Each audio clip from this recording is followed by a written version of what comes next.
Hello and welcome. I'm glad you're here. Let's start. My name is Lena Carter. I'm 36 years old, and at 6:18 on a Thursday evening, I was standing in a narrow service hallway at St. Matthew's Medical Center in Seattle when a voicemail changed the direction of my life. The corridor smelled like disinfectant and burnt coffee. A cart rattled past me as a janitor pushed it toward the elevators, and somewhere down the hall a code alarm chirped sharply. I had just finished a 12-hour shift reviewing compliance reports for the hospital foundation. My badge was still clipped to my blazer when my phone buzzed. It was a voicemail from my mother. Her voice was calm, controlled, the same tone she used whenever she wanted to sound reasonable to outsiders. "Lena," she said, "don't contact us again. We're moving forward without you. You've made your choice." Then the message ended. No explanation, no emotion, just a clean, deliberate cut.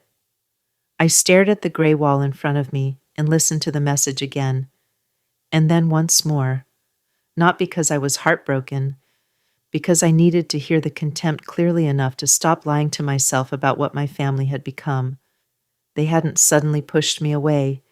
They had finally said out loud what they had been practicing for years. To them, I was valuable only when I was useful. I was the daughter who reviewed contracts they didn't understand, the one who handled paperwork when their finances became messy, the one who smoothed over problems before anyone else noticed. But the moment I stopped being convenient, I became disposable.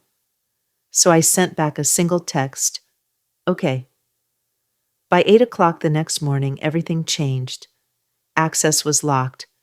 A real estate deal stalled. And the foundation of the future they had been bragging about started cracking. What my mother didn't understand when she sent that message was simple. She thought she was cutting off the family disappointment. What she actually cut off was the only person who knew exactly where every weak beam was holding up their carefully staged life. For the past 6 years, I had quietly cleaned up a series of financial disasters my family treated like temporary bad luck. My professional background was in forensic compliance for nonprofit healthcare networks. My job was to trace where money was supposed to go, where it actually went, and what happened when people tried to hide the difference.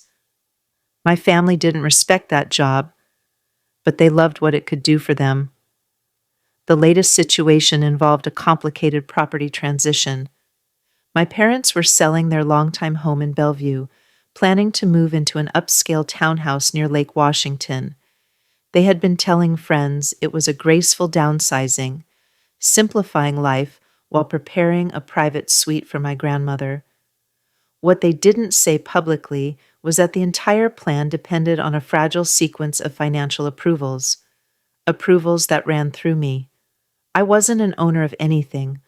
I wasn't controlling their money, but I had been the verification contact responsible for confirming certain documentation, ensuring funds were legitimate, and maintaining shared authorization on a pair of temporary transaction accounts until closing.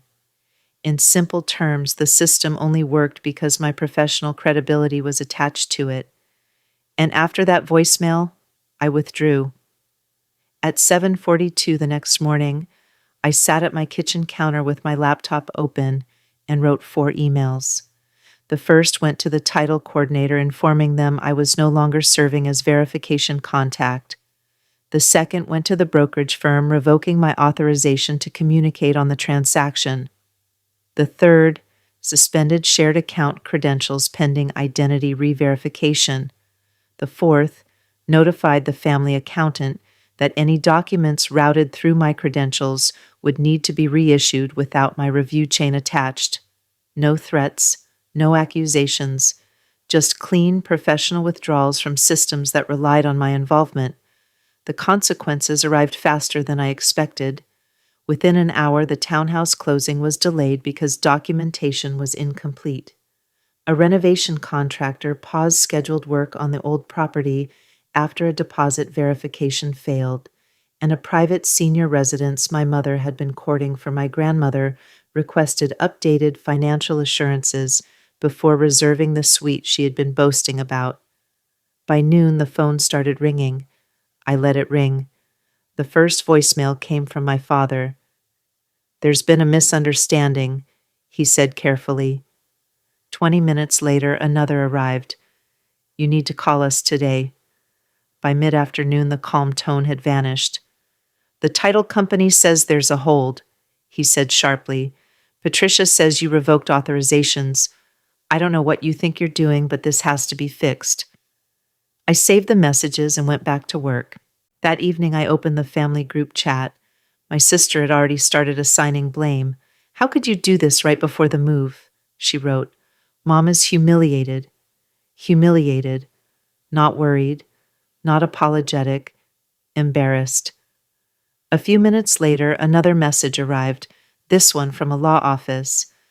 "Ms. Carter, this is Daniel Harwood representing your parents. We have a serious problem and need to speak with you tonight." Serious problem. Those two words sound very different when they come from someone who bills by the hour. I replied with 6 words. "You said you were moving forward." Then I put my phone down. The next morning I answered when the lawyer called again. His tone was cautious. Apparently, my parents had been presenting themselves publicly as fully funded for their new lifestyle transition. My mother had been discussing charitable sponsorships connected to her social circle. There had even been conversations about hosting a donor reception in the new townhouse once they moved in. The problem was that their financial structure was far weaker than they had implied. My father was carrying business debt I hadn't known about. My sister had quietly maxed out an emergency credit line, and the old house required expensive repairs that could derail the sale if discovered too late. The entire sequence relied on one assumption, that I would continue quietly holding everything together. I asked the lawyer a single question. "Has anyone implied I'm still overseeing this?" There was a long pause. "Some parties may have relied on prior understandings," he said carefully. That was enough.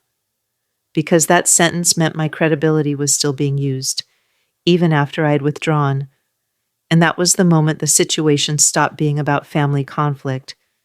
It became about protecting my own name. So I gathered everything. The voicemail telling me not to contact them, the timestamps of my withdrawal notices, the emails confirming I had stepped away, the messages where my sister told people I was still handling compliance.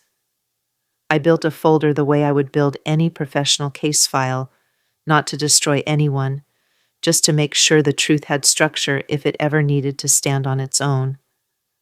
3 days later, the situation exploded publicly, and for the first time in years, the people who had relied on my silence realized something they had never considered before.